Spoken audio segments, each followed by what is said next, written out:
The dust swirled around her ankles like golden ribbons in the late afternoon sun, as Adelaide Vaughn swept the church steps with determined strokes, unaware that the man who would change her life forever was watching from across the dirt road in Bismarck, Dakota Territory. It was August of 1883, and the heat pressed down on the prairie town like a heavy blanket. Adelaide had been sweeping these steps every Tuesday and Friday for the past 2 years since her father, Reverend Thomas Vaughn, had taken over the small wooden church that served the growing community. At 22 years old, she had resigned herself to a life of service, helping her widowed father tend to the spiritual needs of cowboys, ranchers, farmers, and the occasional drifter who wandered through town looking for redemption or just a hot meal. The broom made rhythmic scratching sounds against the weathered wood as she worked her way down from the top step. Her dark hair was pulled back in a simple bun, and her calico dress, though faded from countless washings, was neat and pressed. She had learned early that appearance mattered in a small town where everyone knew everyone's business and gossip spread faster than wildfire across dry grass. Wade Crawford had been in Bismarck for 3 days, working at the McClellan Ranch just outside town. He was 25, tall and lean from years of hard work, with sun-bronzed skin and eyes the color of summer sky. He had drifted from Texas to Montana over the past 7 years, taking work where he could find it, never staying long enough to put down roots. Something about this town felt different, though, and he could not quite put his finger on why until he saw the young woman sweeping the church steps with such focused determination that she did not notice the world around her. Wade had been raised by a God-fearing mother who had died when he was 17, and though he had not been inside a church in years, something about the sight of that solitary figure tending to the house of worship stirred something in his chest. Without thinking too hard about why, he crossed the street, his boots leaving small clouds of dust with each step. "Madam," he said when he was close enough not to startle her, "that looks like more work than one person ought to handle alone." Adelaide looked up, surprised. She had been so absorbed in her task that she had not heard his approach. Her first instinct was to be wary. Strange men were not always trustworthy in a frontier town, and her father had warned her to be careful. But there was something in this cowboy's face that did not set off alarm bells. His expression was open and kind, and he held his hat respectfully in his hands. "I manage just fine," she said, her voice polite but distant.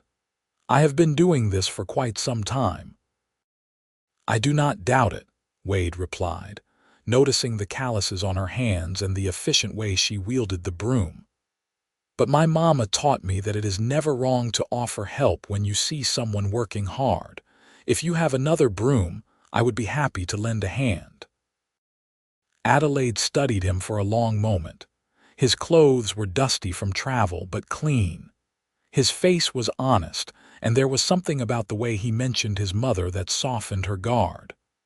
"There is another broom inside by the door," she finally said. "But I should warn you, once you start helping with church chores, my father will probably find a dozen more things that need doing." Wade grinned, and Adelaide noticed that his smile reached his eyes. "I reckon I can spare an hour or two before I need to get back to the ranch."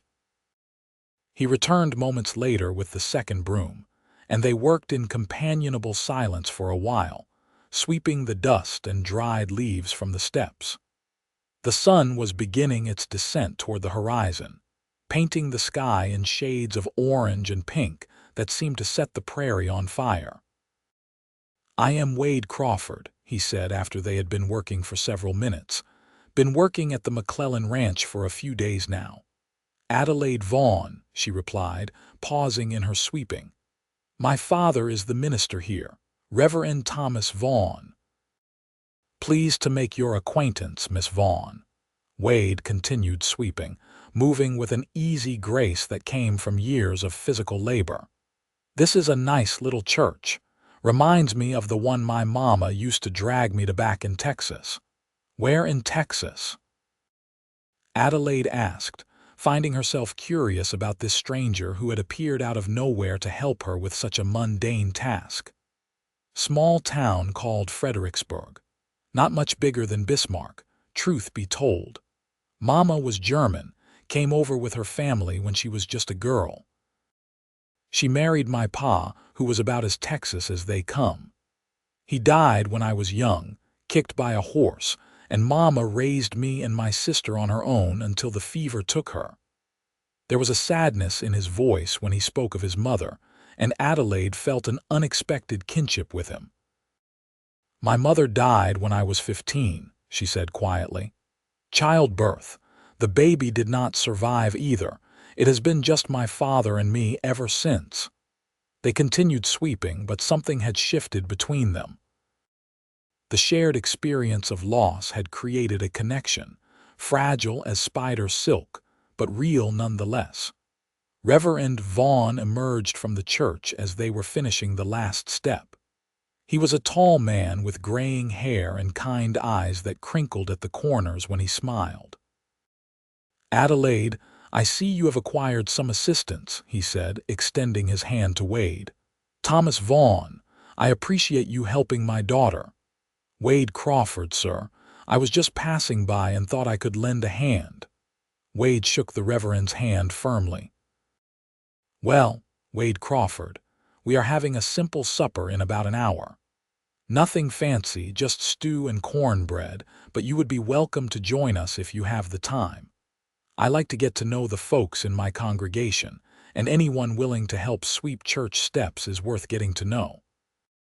Wade glanced at Adelaide, who was carefully not looking at him, her attention focused on gathering the swept debris into a pile. "I would be honored, sir. Thank you for the invitation." The parsonage sat next to the church, a modest wooden structure with a small garden where Adelaide grew vegetables and herbs.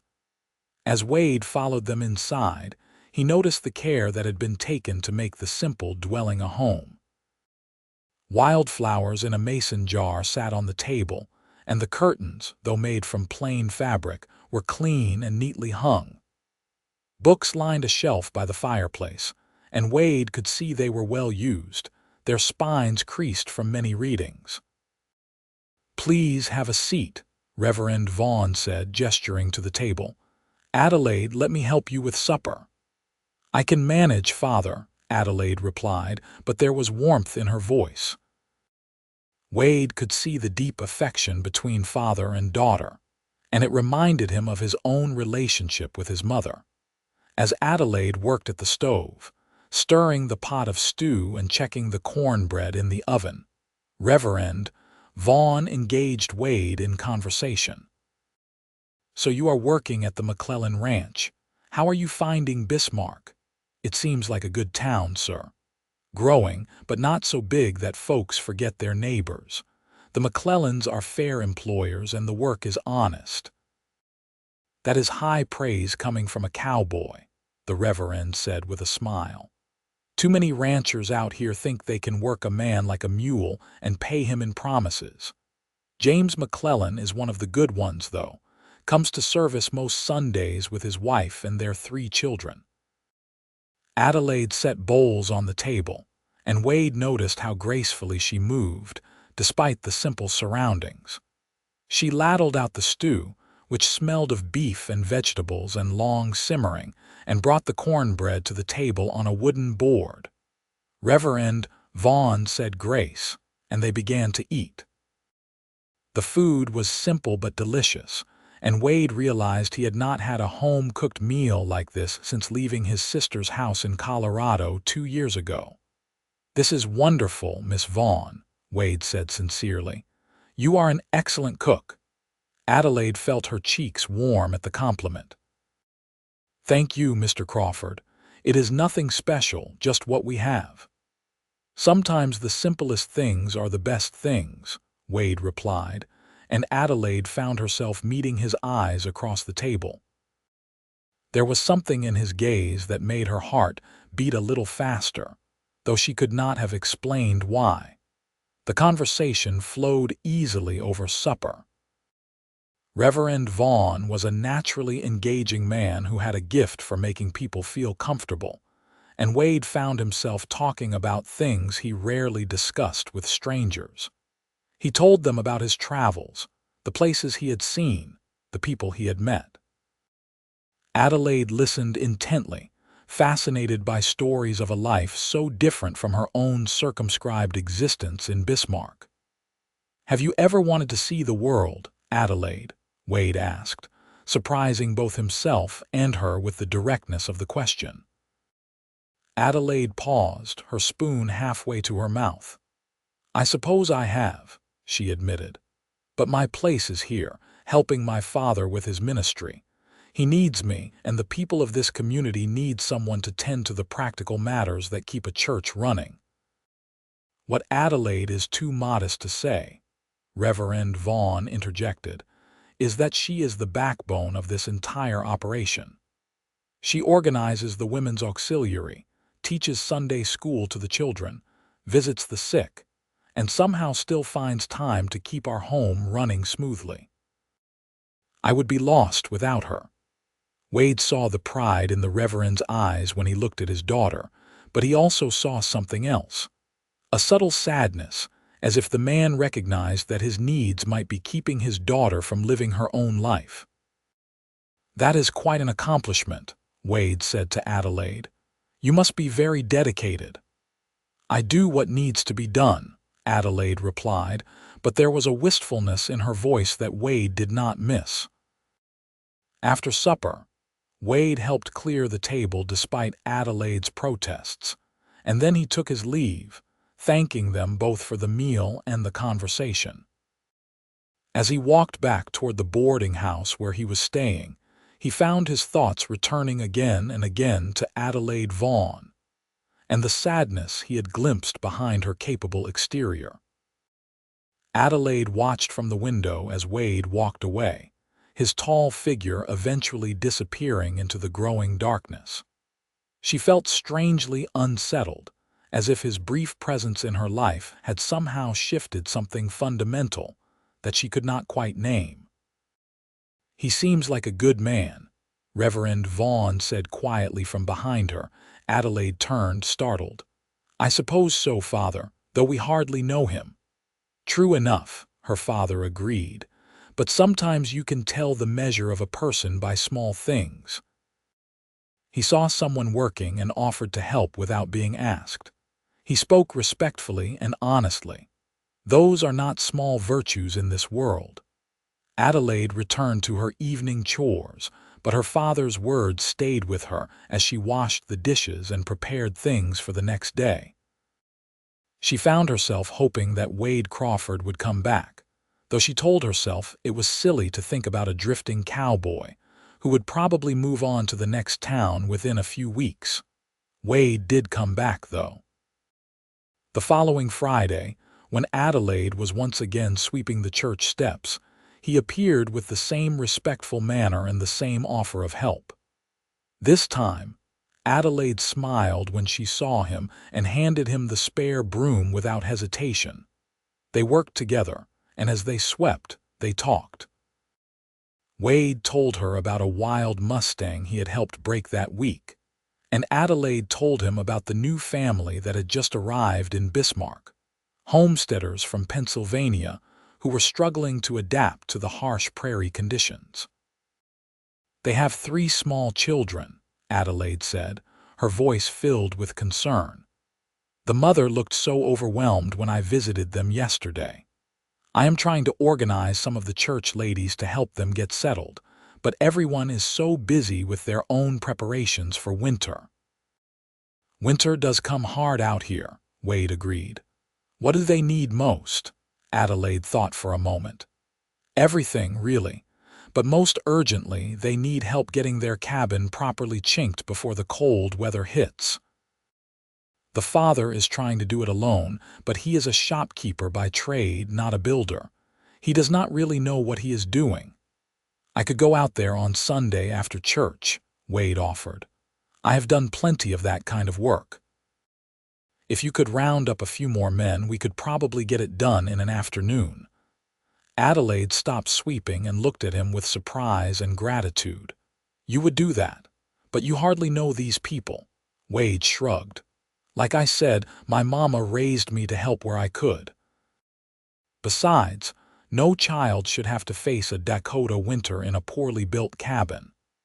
That Sunday, Wade was true to his word. He attended the church service, sitting in the back pew and listening to Reverend Vaughn's sermon about the Good Samaritan. Adelaide could not help but think the timing was almost providential. After the service, Wade organized a group of 5 men, including himself, and they rode out to the homesteader's cabin with tools and materials. Adelaide went along with several of the churchwomen, bringing food and helping the overwhelmed mother, whose name was Margaret, organize her household. As the men worked on the cabin, Adelaide found herself watching Wade. He had a natural authority that made other men want to follow his lead, but he wielded it gently, with humor and respect.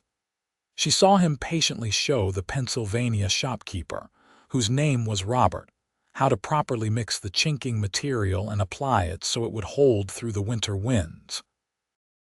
"That man of yours is quite something," Margaret said quietly to Adelaide as they worked together in the cabin.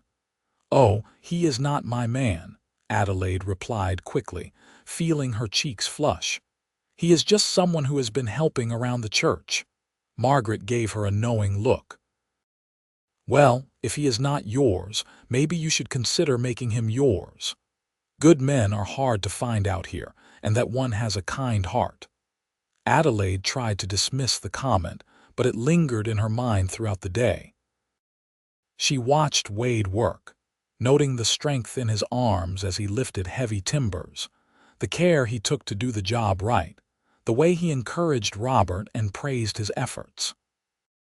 When the work was finally done and the cabin was secure against the coming winter, Wade refused any payment, saying only that he was glad he could help.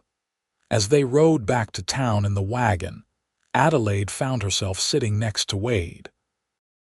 The other women were chattering about the day's work, but Wade was quiet, watching the sunset paint the prairie in shades of gold and crimson. "Thank you for organizing that," Adelaide said softly. "You made a real difference for that family today." Wade turned to look at her, and Adelaide was struck by the intensity of his gaze. "I was glad to do it, but I have to be honest with you, Miss Vaughn.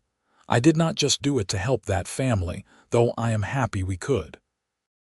I did it because you asked, and I find myself wanting to do things that will make you smile." Adelaide felt her breath catch in her throat. No man had ever spoken to her so directly, with such honest emotion. She did not know what to say, so she simply held his gaze for a long moment, letting him see that his words had affected her.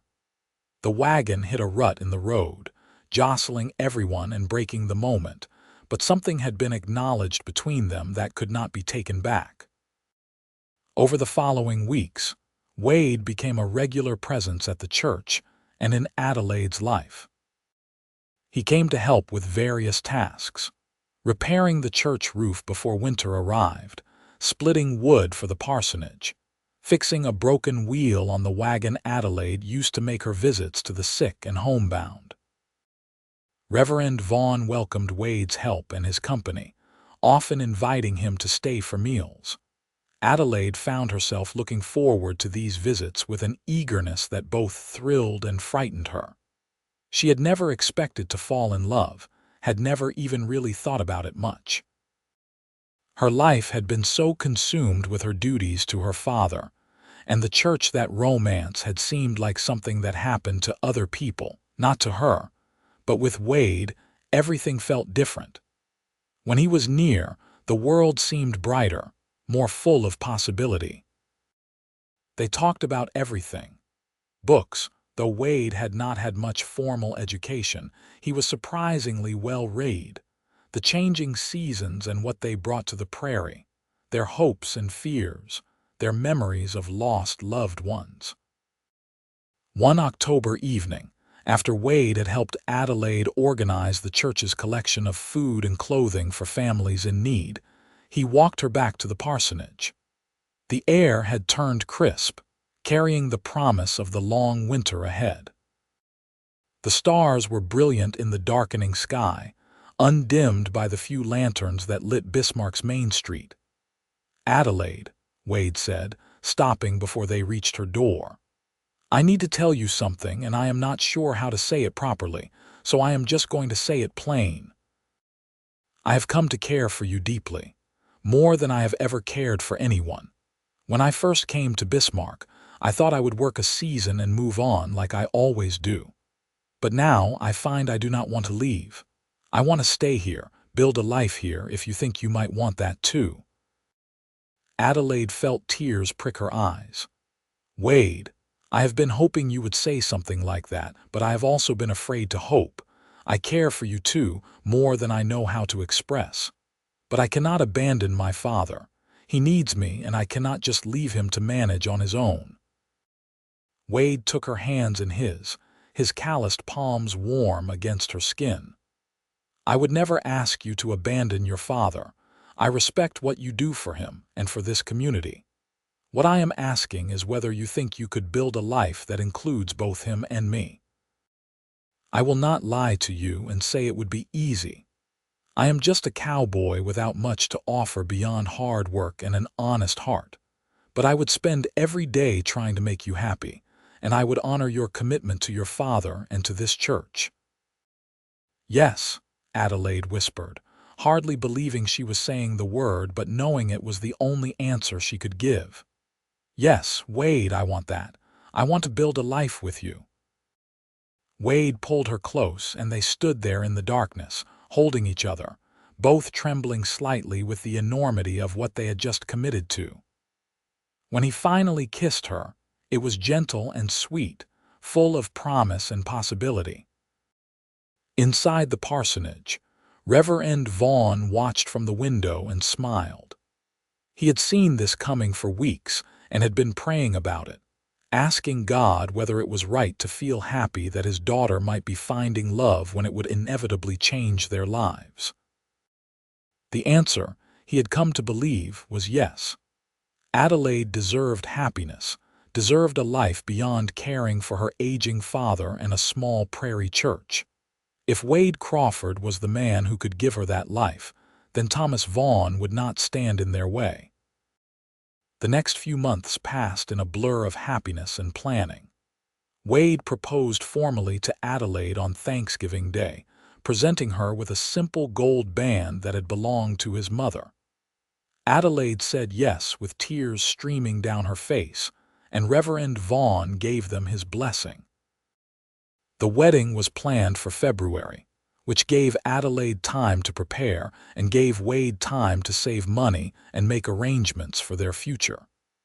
He continued working at the McClellan Ranch, but he also bought a small piece of land on the edge of town where he planned to build a house. It was not much, just 5 acres, but it was enough for a home and maybe a few animals, and it was close enough to town that Adelaide could still help her father and the church. James McClellan, impressed by Wade's work ethic and character, offered him a permanent position as foreman at the ranch. It was a significant promotion with better pay, and Wade accepted with gratitude, seeing it as a sign that he could provide properly for Adelaide. Adelaide worked on her wedding dress in the evenings, sewing by lamplight in the parsonage. Several of the church ladies came to help, and these evenings became a source of joy and fellowship. The women shared stories, advice, and laughter as they worked on the simple but beautiful white dress that Adelaide would wear to become Mrs. Wade Crawford.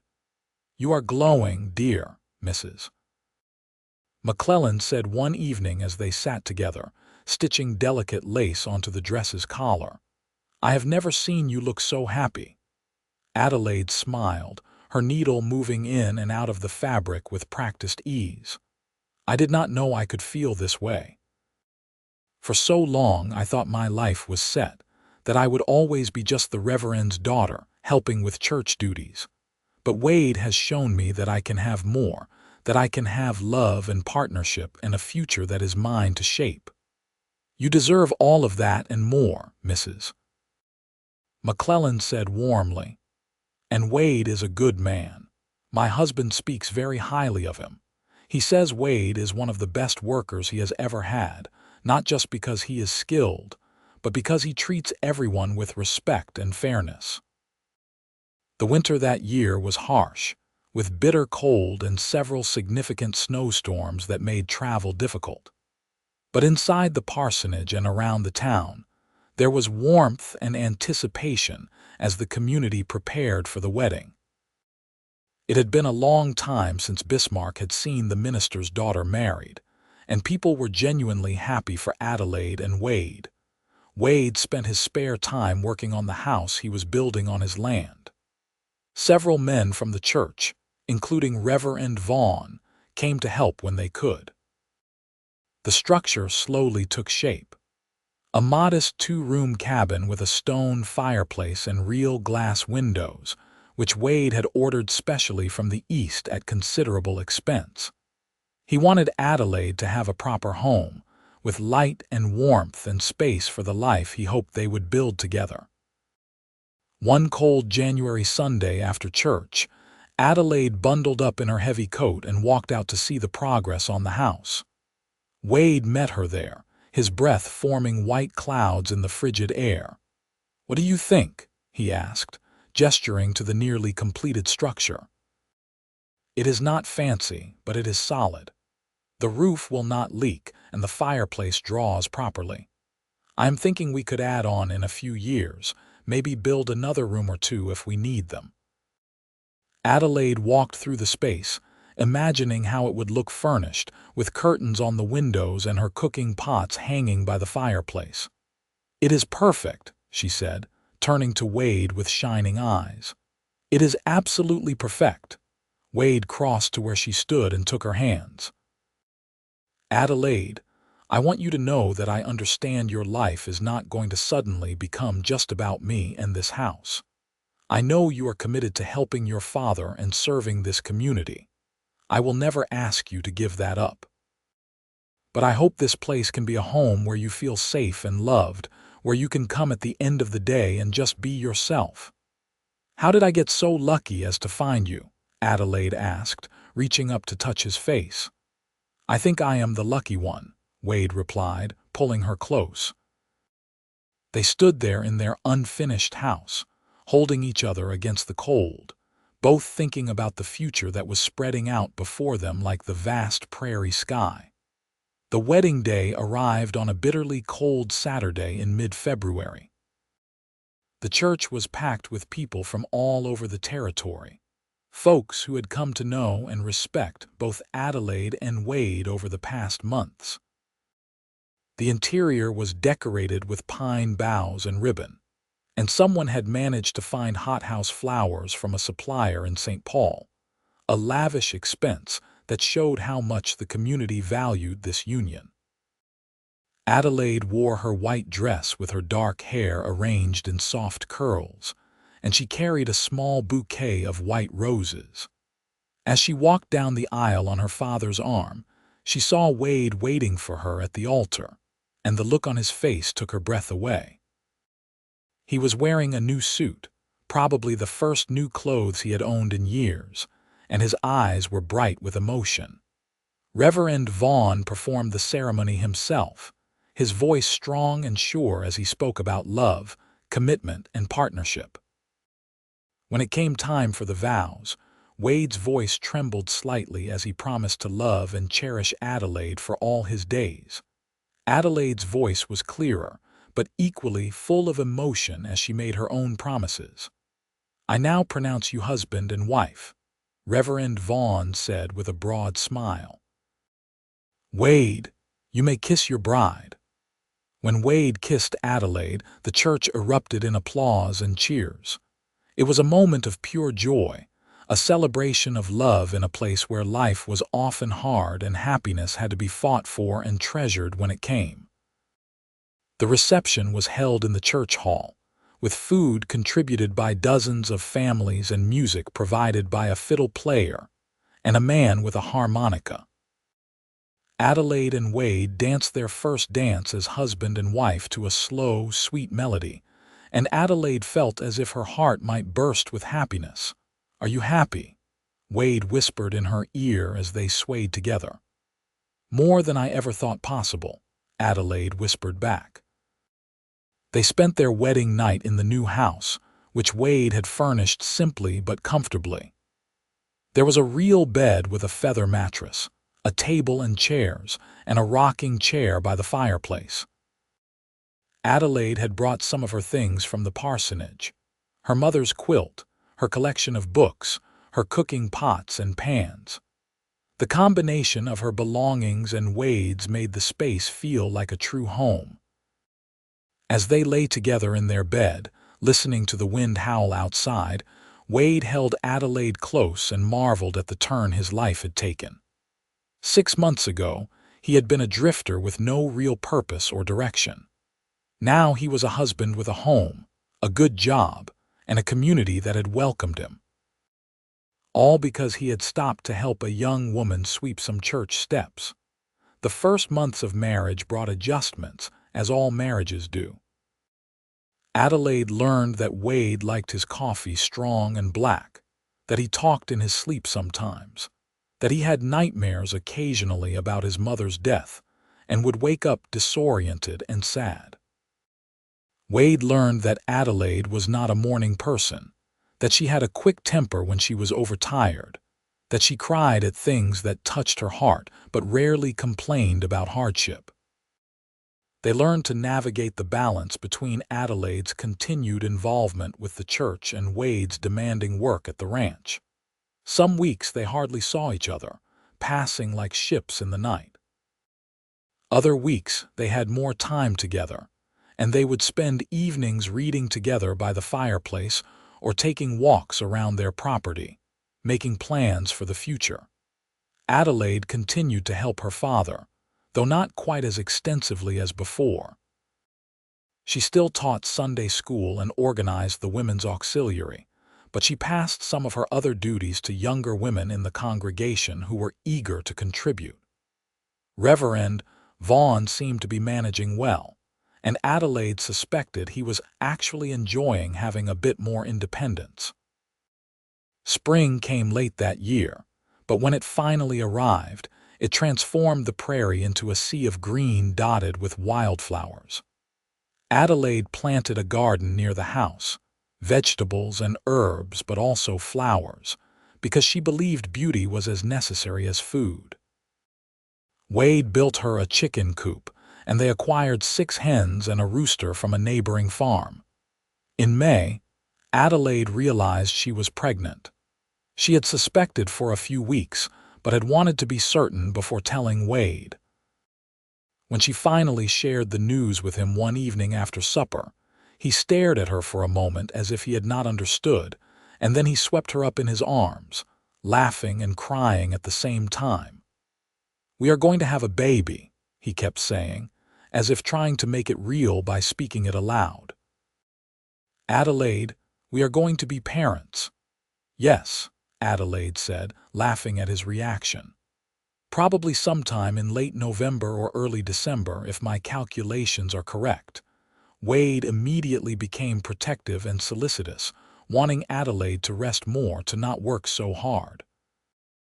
Adelaide had to remind him that women had been having babies for quite some time, and that she was perfectly capable of continuing her normal activities for several more months. When they told Reverend Vaughn, he was overjoyed. The prospect of becoming a grandfather seemed to take years off him, and he immediately began planning, talking about how he would teach the child to read and about faith and about the wider world. The pregnancy progressed smoothly, though the summer heat made Adelaide uncomfortable, and she found herself tiring more easily than usual. Wade was attentive and tender, and Adelaide fell in love with him all over again as she watched him prepare for fatherhood.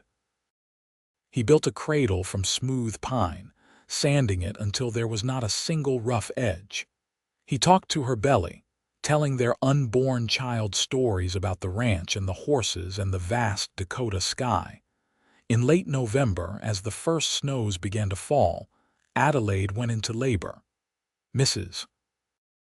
McClellan and two other experienced women from the church attended her, while Wade paced outside with Reverend Vaughn, both men anxious and helpless in the face of the mystery of birth. The labor was long and difficult. As the hours stretched on, Wade became increasingly worried, remembering how Adelaide's mother had died in childbirth. He prayed with a fervor he had not felt since his own mother's death, bargaining with God, promising anything if only Adelaide and the baby would be safe. Finally, as dawn broke over the frozen prairie, a baby's cry split the air.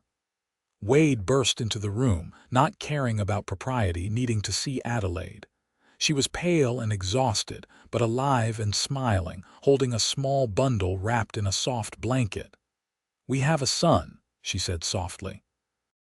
"Wade, we have a beautiful baby boy." Wade approached the bed, his legs shaking, and looked down at his son. The baby had a shock of dark hair and his eyes were scrunched shut against the light, but Wade thought he was the most perfect thing he had ever seen. "Can I hold him?" Wade asked, his voice rough with emotion. Adelaide carefully passed the baby to him, and Wade cradled his son with infinite gentleness, as if he were holding something precious and breakable. Tears streamed down his face as he looked at this new life that he and Adelaide had created together. "What should we name him?" Wade asked, unable to take his eyes off the baby. Adelaide had been thinking about this for months. "I would like to name him Thomas, after my father, if that is acceptable to you. Thomas Wade Crawford." "That is perfect," Wade said. "Thomas Wade Crawford." "Welcome to the world, little man." Reverend Vaughn was permitted to come in a few minutes later, and when he saw his grandson, he too wept, overwhelmed by gratitude and joy. The baby had his daughter's dark hair and what appeared to be his son-in-law's strong features. He held his grandchild carefully, blessing him and praying over him, welcoming him into the family and the faith. The first months with baby Thomas were challenging. He was a hungry baby who woke frequently in the night, and both Adelaide and Wade were perpetually exhausted. But they were also happier than they had ever been. Watching their son grow and change, seeing his first smile, hearing his first laugh, these were joys that eclipsed the hardship. Wade was a devoted father. Despite his long hours at the ranch, he always made time for his son. He would walk Thomas around the house in the evenings, pointing out objects and naming them, telling the baby stories about horses and cattle and the land. Adelaide would watch them together, her heart so full it almost hurt. As winter gave way to spring and then summer, life settled into a new rhythm. Adelaide managed to balance motherhood with her church duties, though she had to be more selective about what she took on. Wade continued to excel at his work, and James McClellan had hinted that he might offer Wade a partnership in the ranch within a few years, if things continued to go well.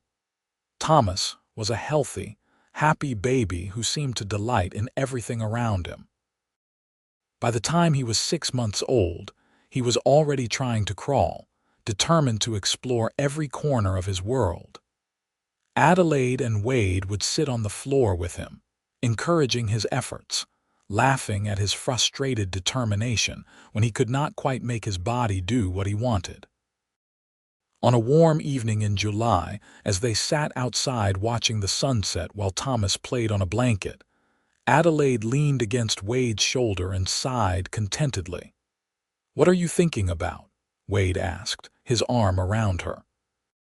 "I am thinking about how different my life is now compared to just 2 years ago," Adelaide said. 2 years ago, I was sweeping those church steps, thinking that was all my life would ever be. And then you came along and changed everything." Wade kissed the top of her head. You changed everything for me too. I was just drifting, not really living. You gave me a purpose, a home, a family. You gave me everything that matters." They sat in comfortable silence for a while, watching Thomas grab at blades of grass with his chubby fingers, listening to the sounds of the prairie settling in for the night. "Do you ever regret it?" Wade asked suddenly. "Marrying me, I mean. I know your life is harder now in some ways. You have more responsibilities, less time for the church work you love." Adelaide turned to look at him, surprised. "Wade Crawford, I have never regretted marrying you for even a single moment. Yes, my life is different now, but it is fuller, richer. I have you and Thomas, and that is worth more than anything. I still serve the church and help my father, but now I do it as part of a complete life, not as a substitute for living." "I just want to make sure you are happy," Wade said. "I am very happy," Adelaide assured him. "Are you happy?" "Happier than I ever imagined I could be," Wade replied, pulling her closer. As Thomas grew, he became the darling of the entire community. Reverend Vaughn doted on his grandson, and the church ladies competed to spoil him. The McClellans, who had children of their own, welcomed Thomas as part of their extended ranch family, and Wade sometimes brought his son to work with him, carrying the boy in a sling as he went about his duties. The years passed with the steady rhythm of seasons and the small, significant moments that make up a life. Thomas learned to walk and then to run, his laughter ringing through the house and across their land.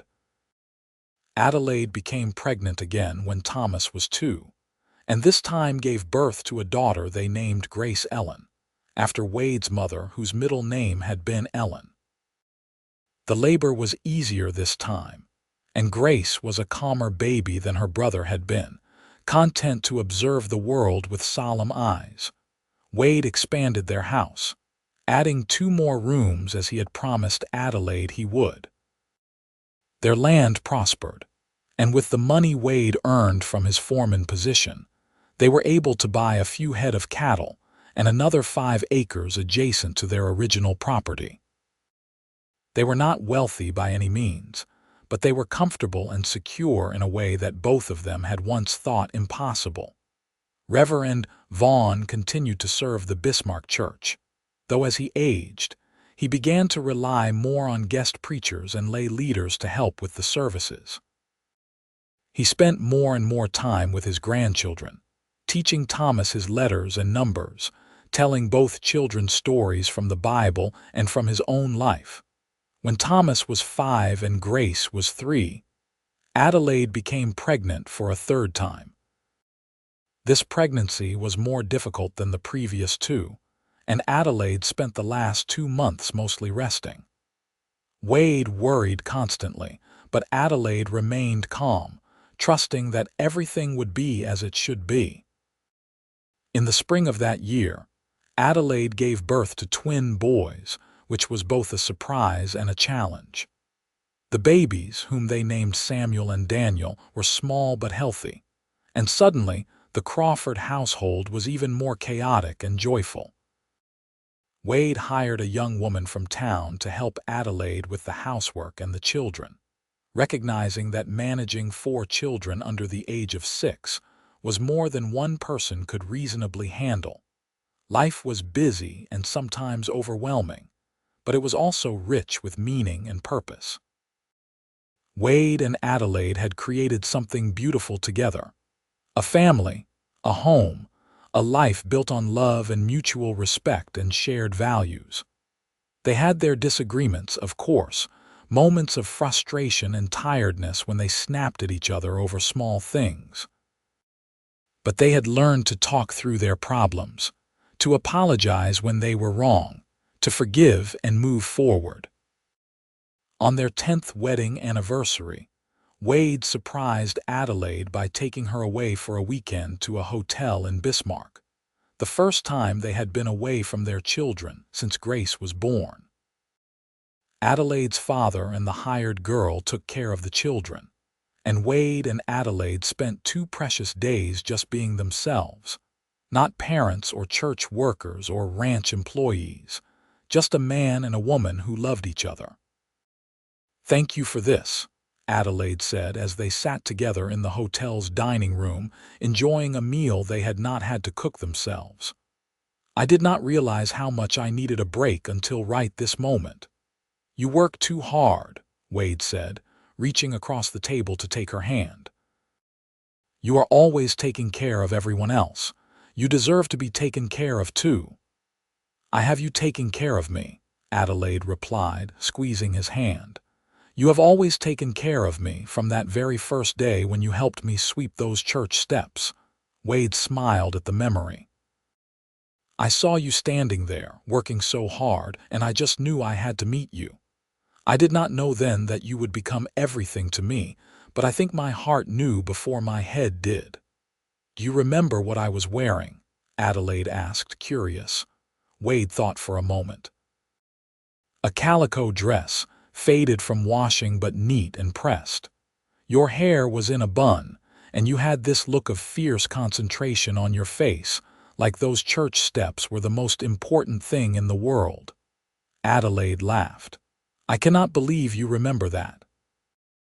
"I remember everything about that day," Wade said seriously. "It was the day my real life began." They returned home refreshed and reconnected, ready to dive back into the beautiful chaos of their family life. The children were growing quickly, each developing their own personality and interests. Thomas, at 10, was already showing signs of his father's natural leadership and his grandfather's thoughtful nature. Grace, at 8, was creative and imaginative, always making up stories and drawing pictures. The twins, at 5, were energetic and mischievous, keeping everyone on their toes. Reverend Vaughn's health began to decline when he was in his 70s. Nothing dramatic, just the gradual wearing down that comes with age. He moved in with Wade and Adelaide, unable to manage on his own anymore, and spent his days in the rocking chair by the fireplace, reading his Bible and playing with his grandchildren. One quiet evening, as Adelaide sat with her father after the children were in bed, he took her hand and smiled at her. "I am so proud of you, daughter," he said. "You have built a wonderful life. You have given those children a loving home, and you have been a true partner to Wade. That is no small thing. You taught me how to love and serve, Father," Adelaide said, feeling tears sting her eyes. "Everything good in me comes from you and from Mama." "Your Mama would be so proud of you too," Reverend Vaughn said softly. "I wish she could have seen the woman you became, the family you created." "I think she sees," Adelaide said. "I like to think she is watching over us." Reverend Vaughn passed away peacefully in his sleep a few months later, on a cold winter night. The entire community came to his funeral, which was held in the church he had served for so many years. Wade eulogized his father-in-law, speaking about the man's kindness, his wisdom, his dedication to his faith and his family. Adelaide stood beside him, supported by his strength, grieving the loss of her father but grateful for the many years they had shared.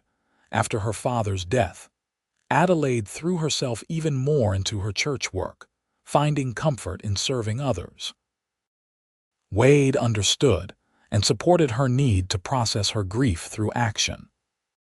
He took on more of the household duties, working with the hired girl to manage the children and the home while Adelaide organized the women's auxiliary, taught Sunday school, and visited the sick and lonely throughout the community. The children grew and thrived. Thomas, as the eldest, became a protector and leader for his younger siblings. He worked alongside his father at the ranch after school, learning the skills that would one day allow him to take over the family's growing cattle operation. Grace became an accomplished seamstress and helped her mother with church work, organizing charity drives and assisting with community events. The twins, Samuel and Daniel, were inseparable, partners in everything, and brought laughter and energy to every situation. Wade, now in his 40s, had become a respected figure in Bismarck. James McClellan had eventually offered him a partnership in the ranch, just as he had hinted he might years before, and Wade had accepted. The additional income had allowed the Crawfords to expand their own land holdings and build up their cattle herd. They were no longer just getting by, they were prospering, but prosperity had not changed Wade's fundamental character.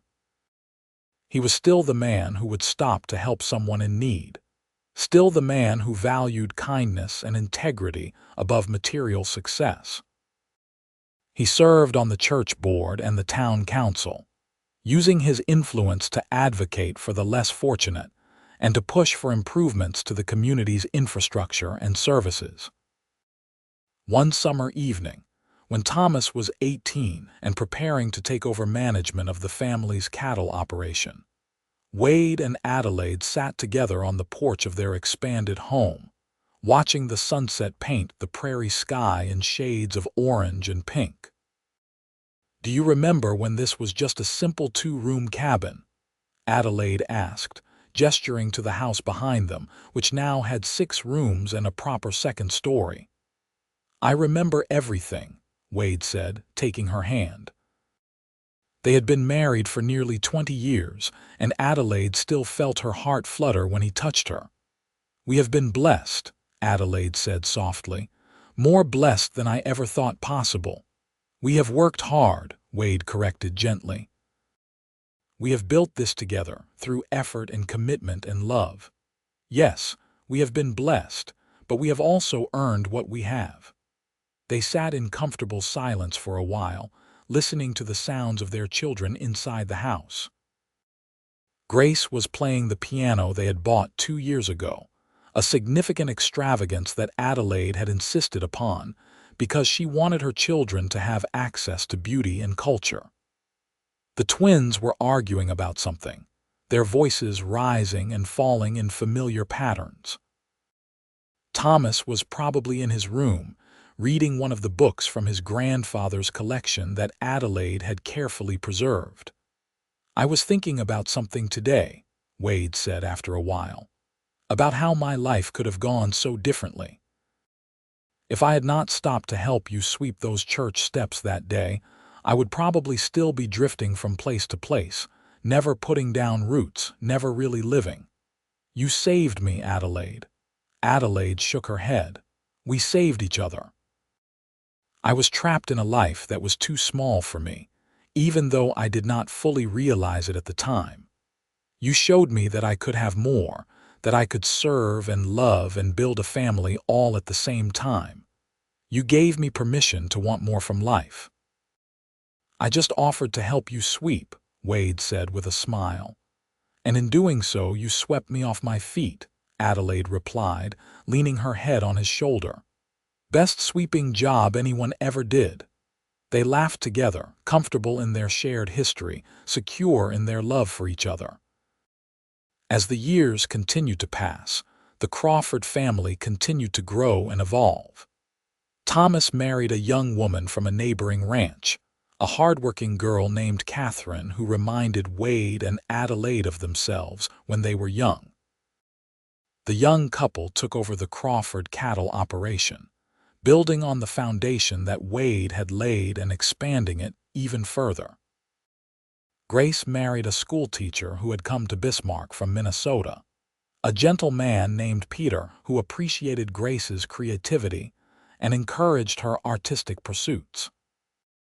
They settled in town, where Peter taught at the growing school system, and Grace opened a small shop where she sold her needlework and helped other women learn the craft. The twins, Samuel and Daniel, went into business together, opening a general store in Bismarck that quickly became a community gathering place. They had inherited their mother's organizational skills and their father's people skills, and the combination made them successful businessmen. Wade and Adelaide, now in their 50s, found themselves with more time than they had had in years. Their children were grown and established, Their financial situation was secure, and they could finally slow down a bit and enjoy the fruits of their many years of hard work. They traveled some, taking trips to Denver and Chicago to visit relatives of Wade's that he had lost touch with over the years. They saw things they had only read about in books, theaters and museums and restaurants that served food from all over the world. But they always came back to Bismarck, to their home and their community, because that was where their hearts were. Adelaide continued her church work, though at a slower pace than before. She mentored younger women, passing on the skills and wisdom she had acquired over decades of service. She held the hands of women in labor, remembering her own difficult births and offering comfort and encouragement. She sat with the dying, praying with them and assuring them that they would not face the final journey alone. Wade spent more time on their land, working not because he had to, but because he enjoyed it. He raised horses now, beautiful animals that he trained with patience and care. People came from all over the territory to buy Crawford horses, knowing they would be getting animals that were well-trained and gentle on their 30th wedding anniversary. Their children and grandchildren, 4 of them by this point, gathered to celebrate. It was a joyful day filled with laughter and stories, and the kind of love that comes from shared history and deep bonds. As Wade and Adelaide stood together, surrounded by the family they had created, they looked at each other with the same love that had first bloomed decades ago on those church steps. 30 years, Adelaide said softly, so only Wade could hear. It has gone by so quickly. And yet it feels like I have known you forever, Wade replied. Like I was always meant to find you, like everything in my life led me to that moment when I saw you sweeping those steps. You think young people today understand what real love looks like? Adelaide asked, watching their grandchildren play together. I think they will learn, just like we did, Wade said. Love is not just a feeling. It is a choice you make every day, a commitment to show up and do the work even when it is hard. I think our children understand that because we showed them. As the sun set on their anniversary celebration, Wade and Adelaide danced together in their living room, moving to music only they could hear. Their children and grandchildren watched with smiles, seeing the deep affection that had sustained this couple through 3 decades of joy and sorrow, success and struggle. More years passed, each bringing new challenges and joys. Wade and Adelaide became great-grandparents, marveling at the continuation of their legacy. They saw Bismarck grow from a frontier town into a thriving small city, with proper roads and electricity, and all the modern conveniences that were transforming American life at the turn of the century. They grew old together, their hair turning gray and then white, their bodies slowing down but their spirits remaining strong. They held hands when they walked, supporting each other literally and figuratively. They finished each other's sentences and could communicate entire conversations with just a look. Wade's health began to fail when he was in his early 70s. His heart was giving out, the doctor said, worn down by a lifetime of hard work. But Wade was at peace with this. He had lived a full life, loved deeply, and built something lasting. He had no regrets. On a quiet spring morning, with Adelaide holding his hand and his children and many of his grandchildren gathered around, Wade passed away peacefully in the bed he had shared with Adelaide for nearly 45 years. His last words were to Adelaide, a whispered thank you for everything that made her cry even as she smiled. Adelaide mourned her husband deeply, feeling as if a part of herself had been torn away. But she was sustained by her faith, her family, and her memories of a love that had transformed both their lives. She continued to live in their home, now managed by Thomas and his family, and remained active in the church and community as long as her health allowed. She spoke often to her grandchildren and great-grandchildren about Wade, making sure they knew the kind of man he had been. She told them the story of how they met, how he had stopped to help her sweep the church steps, and how that simple act of kindness had led to a lifetime of love and partnership. Remember, she would tell the young people, that the greatest love stories do not always start with grand gestures. Sometimes they start with simple acts of service and kindness. Your grandfather saw someone who needed help, and he offered it without expecting anything in return. That is the kind of love that lasts, the kind that builds strong families and strong communities. Adelaide lived to be 83 years old, passing away peacefully in her sleep on a cold winter night, much like her father had years before. The church was packed for her funeral, filled with people whose lives she had touched over more than 6 decades of service.